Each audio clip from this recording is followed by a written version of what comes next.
ہیں کہ کیا قرآن شریف کو تفسیر کے اس کے شان نزول کے حساب سے پڑھنا ناپسندہ کاموں میں شمار کیا جائے گا؟ میں یہ سمجھ نہیں سکا شان نزول کیا ہے. مجھے لگ رہا ہے کہ وہ ترتیب نزول کہنا چاہتے ہیں، وہ شان نزول کہہ چکے ہیں. جی ترتیب نزول وہی ہے.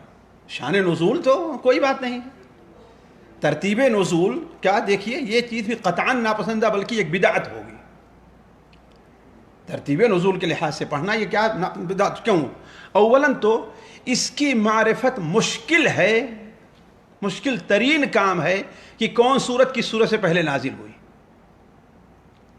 کس سورت کے بعد نازل ہوئی، اور جو کچھ ترتیب کتابوں کے اندر آئی ہے وہ یقینی نہیں ہے کسی سے.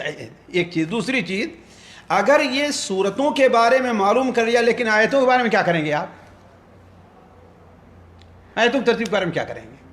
اس کو کیسے پڑھیں گے آپ آیتوں کی؟ ہے کہ نہیں ہے؟ جی. ایک چیز.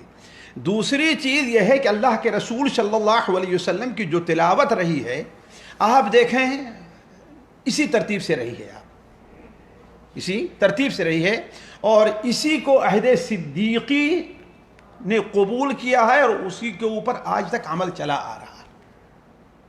اسی کے اوپر آج تک عمل چلا آ رہا ہے.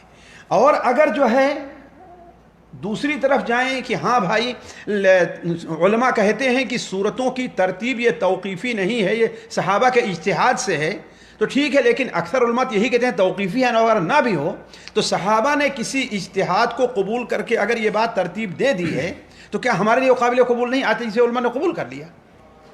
اور آخری بات سب سے یہ ہے کہ یہ قرآن کے تقدس کو پامال کرنے والی بات ہوگی، ہے نا؟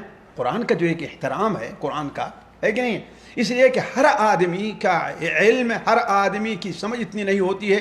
کل جو ہے قرآن کو دوسرا آدمی اور کسی ترتیب سے دینا شروع کرے، قرآن کیا ہے بادشاہ اطفال بن جائے گا. پھر قرآن کے بعد لوگ کیا آئیں گے؟ آیات کی طرف آئیں گے، آیات کو بھی ترتیب کو الٹ پلٹ کرنا. اس لیے قرآن کی کوئی اہمیت باقی. اس لیے حقیقت یہ ہے کہ یہ چیز جائز نہیں ہے. جی اگلا سوال ہے ساتھی. لیکن یہاں پر ایک بات کہہ دوں، یہ میں کہہ رہا ہوں قرآن کی تفسیر کے لحاظ سے یہ اس سے الگ مسئلہ ہے کہ نماز میں اسی ترتیب سے پڑھا جائے کہ اور ترتیب سے پڑھا جائے، وہ الگ مسئلہ ہے ترتیب تو یہی. لیکن اگر کوئی آدمی بغیر کسی وجہ سے بھول کر کے اگر ترتیب ہو گئی تو ہم یہ نہیں کہ اس نے ناجائز کیا ہے کہ نہیں؟ تو دونوں الگ الگ مسئلے ہیں، یہ الگ ہے اور وہ الگ ہے. جی.